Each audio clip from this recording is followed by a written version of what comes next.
guys, today we have a parcel that we are going to unwrap it. So let's get started and see the item.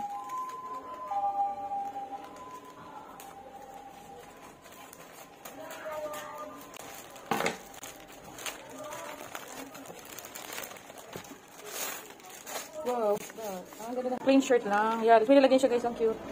Oh. Sige. Oh, tingin. Ganyan lang. Hello. Diyos ko, mahal-mahal naman. Ganyan lang ang ano, napakamahal. Tingnan mo. 270, ganyan lang. May ano, may print lang nila. Pero siguro matibay man ang print na to at ingatan mo lang. Si ano to, si Sadness to eh. Sa inside out eh, di ba? Ayan, sige, ano mo sa katawan mo ate, ganyan lang, sa damit mo, sa body mo. So, para pakita mo kayo. Cut mo muna. Huwag na, yun na. Pakita mo na guys. Nakakasya naman yung niya guys to. Ang baka na ni Sasha. Sadness kasi ito, kasi yung habol niya guys, oh. Pakita yung ano. Makita mo, maharap ka. Ayan. So guys, thank you for watching. Like and subscribe. Bye-bye.